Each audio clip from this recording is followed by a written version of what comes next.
Grabe talaga mga idol, no?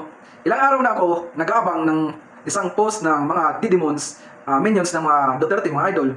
Patungkol ito sa pinapakalat nilang post sa social media, mga idol, na di umano ay si Baste humingi ng tulong sa China para magpadala ng eroplano pang-rescue sa ating mga OFW doon sa naipit sa gira sa Middle East, mga idol. Grabe. Ilang araw akong nag-abang-abang mga idol sa Facebook, sa Instagram, sa TikTok. Wala talaga akong nakitang post ng isang Didimons minions ng Duterte na merong eroplanong lumapag, sakay ang OFW at may isang OFW na nagpapasalamat kay Baste. Wala talaga mga idol.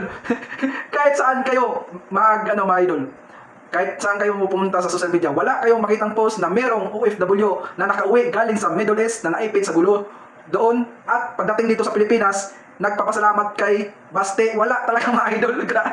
Kaya patunay talaga ang mga Didimons minions ng mga Duterte, sila talaga ang hari o reyna ng mga fake news sa social media. Yan po ang totoo. Yan po ang real talk, mga idol. Ang masakit pa nito, mga idol, dahil ang kapwa nila Didimons minions supporters ng mga Duterte, mga idol, ay sila lang ang naglulukuhan. Isipin mo mga idol, kahit fake news, kahit walang legit source ang post ng isang Didimons minions ng mga Duterte, sinishare pa ito ng mga kapwa nila Didimon supporters. Sinishare at talagang tuwang-tuwa pa sila magkalat ng fake news. Grabe. Diyan mo talaga makikita ang isang Duterte diehard supporters, mga idol, na napakakitid ang utak. Wala talagang sariling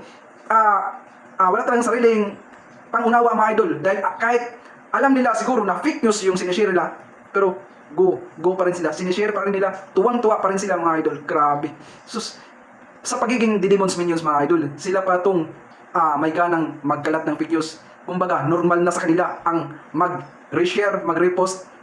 Ginawa ng normal nila ang fake news. Grabe. Ang hirap maging Didimons minions, mga idol. Buti na lang umalis ako sa pagiging Didimons. Pero kapag video ng isang OFW na nakauwi galing sa Middle East na natulungan ng ating gobyerno sa pangunguna ng taga-UWA at iba pang ahensya na lumapag sa ating bansa sa NAIA terminal, mga idol, at nagpapasalamat sa ating mahal na Pangulong Bongbong Marcos at sa iba pang ahensya na tumulong sa kanila na makabalik sa ating bansa, mga idol, ayaw nilang marinig o makita ang naturang video dahil nasasaktan sila. Ayaw nilang i-share na ang ating mga kababayan ay ligtas na nakauwi at nakabalik sa ating bansa, mga idol. Ayaw nilang i-repost, i-reshare dahil ayaw nila sa totoo. Narito ang video, mga idol. Ito ang patunay na hindi ito fake news. Totoo at mayroon talagang nakabalik sa tulong ng ating gobyerno. Panoorin po natin ang video, mga idol. Kapag Didimons ka, ipikit mo lang ang mata mo dahil siguradong masasaktan ka.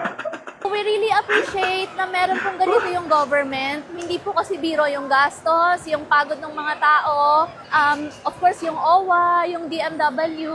Maraming salamat po, President Bongbong. Saludo po kami sa lahat po ng ginagawa ninyo para sa mga overseas Filipino workers. Ang dami pong natulungan, most especially yung mga pamilya, yung may mga bata.